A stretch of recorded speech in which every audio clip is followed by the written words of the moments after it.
I'm the educators here at Ripley's Aquarium, Canada. How are we all doing today?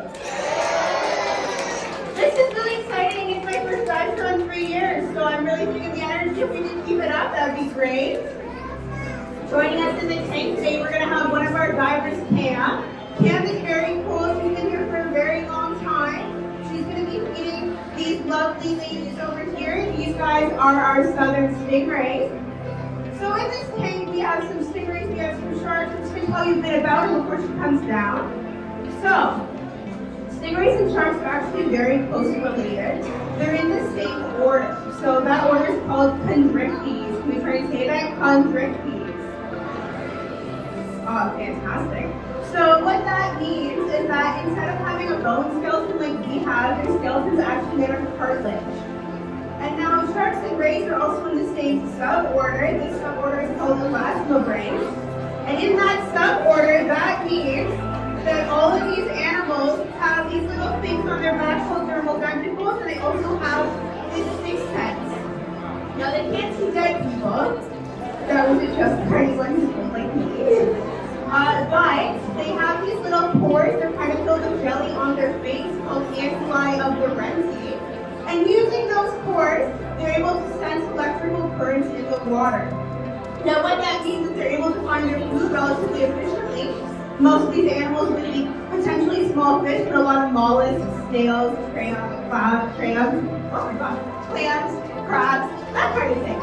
So, as you can probably tell, their eyes are on the top of their head, but their mouth is on the bottom. So they're able to use this sixth sense to be able to find where everything is in the water. If we're very lucky, when Cam is not being swarmed, she's going to try and do a wall feed crust, which is basically where she'll take some of the food they're eating. Might be some of the mollusks I was talking about, or it might be bonita or something really healthy. They do prefer certain food over others. They're kind of like us. They really like their squid, their fatty foods, their calamari. They're not a big fan of some of the other fish, but they will eat them. So you might see them spitting it out. But if she drops it on the wall, they can actually use that sense to suck it up. What I really love about these animals, they have been my favorite, is that they have this really cool ability to kind of sensory aura on their head, and it means that for the most part, when you're swimming with them, you're quite safe. So, how much of you guys know about divers? You're like excited for the diver in the tank? It's kind of interesting. So, a diver, quite similar to many other bony fish, they have these things on their back that fill with air, so let them go up and down in the water. Most fish can do that. They have something called the swim bladder, but these guys don't. So they have a lot of oil in their liver that helps them decide where they're going to be in the water. If they're not moving, they generally sink to the bottom.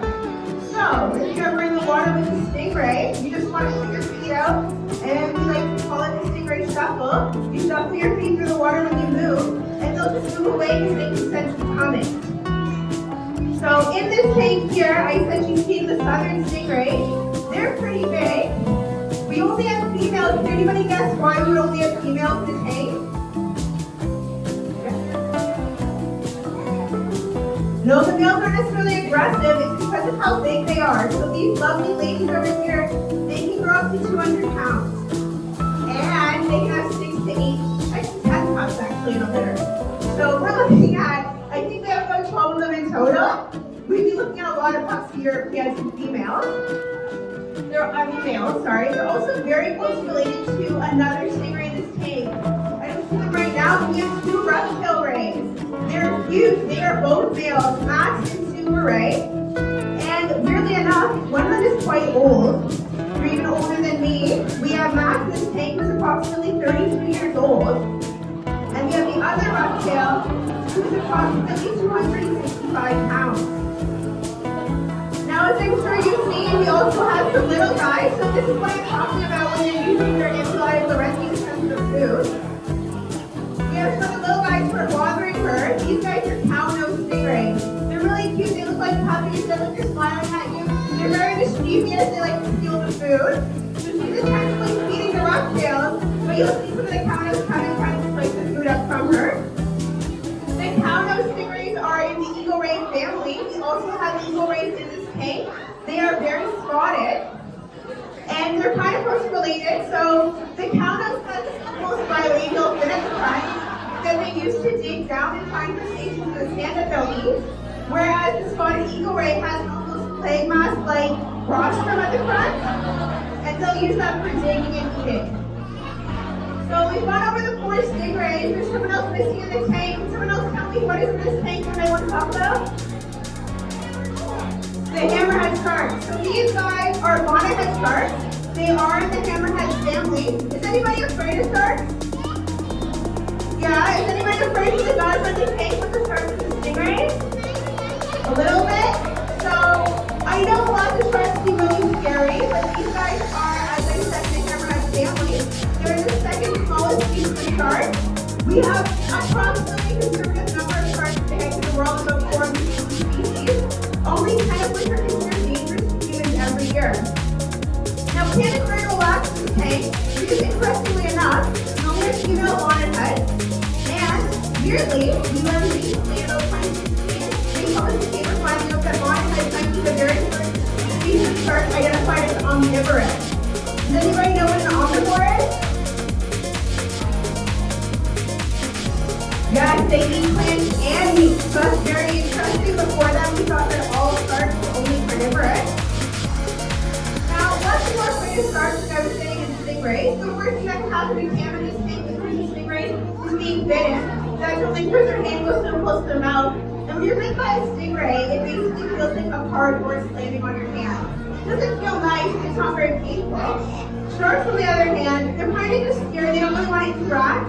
These sharks in this tank are called ram ventilators. So what that means is they have to continuously move to breathe. So that bladder I was talking about, it actually weighs them down.